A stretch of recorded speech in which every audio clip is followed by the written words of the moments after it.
வேலை 1008 வேலை கிடக்கு போன நோண்டிக்கிட்டு இருக்கான் பாரு. ஒரு உதவி அப்ப கஷ்டப்படுறானே, ஒரு உதவி ஏதாவது ஊடு எறும்பு போட வேண்டியது இருக்கு. இப்படியே போன தின்னுட்டு போன பாத்துக்கிட்டு தரேன். சரிலாம் ஏண்டி கத்துற? 3000 தானடி. நாளைக்கு எங்க அப்பன்ட்டு அடப்பு போட்டு கொண்டாடுடி, நம்ம வெளியே போய் சுத்துவோம்டி. அப்பா நீ நம்பட்டே கொடுப்பா, நீ கஷ்டப்படுறதுனா என்னால பாக்க முடியலப்பா. நீ போய் உட்காருப்பா, நான் வேலையை முடிச்சு கூப்பிடுறேப்பா. போப்பா. எளியா திடீர்னு கோமணத்தோட அலையுது. இவ்வளவு நாள் கஷ்டப்படுறது தெரியாது, இன்னைக்கு என்ன திடீர்னு ஆக்குற?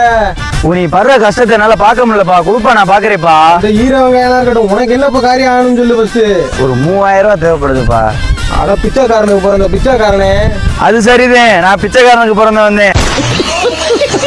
சோத்துக்கே வழி இல்லாம சுண்ணாம்பு ஊத்துக்கிட்டு நான் என்கிட்ட என்ன 3000 ரூபாய் இருக்கு. எங்க அப்பா கொடுத்த காசுல இருந்து 3000 எனக்கு குடியா. உன் காசு யாரும் கேட்டாளா? உனக்கு யாரா இளவு என்னை விட்டா அப்பா? எங்க அப்பா ஸ்டாலின் அப்பா, அதே வீட்டுக்கு வீடு 5000 கொடுத்துருக்காருல, அதுல இருந்து 3000 கொடு. என்னடா சொல்ற? வீட்டுக்கு வீடு 5000-மா? ஆமையா, எல்லா ரெக்கார்டுக்கும் 5000 ஏறிச்சா. அப்பதாடா நீ பிறந்ததுல இருந்து உருப்படியான ஒரு தகவல் சொல்லிருக்க. வாடா டே, உங்க ஓத்தா காசு எடுக்கிறதுக்கு முன்னாடி நம்ம போய் காசு எடுத்து காலியா போம்டா. வாடா. A few moments later. அடி நிக்கிறாளடா. என்ன அப்பா மானுக்கு இவ்வளவு அவசரம்? ஏண்டி இந்த 5000 ரூபாய் இருக்காம்படி?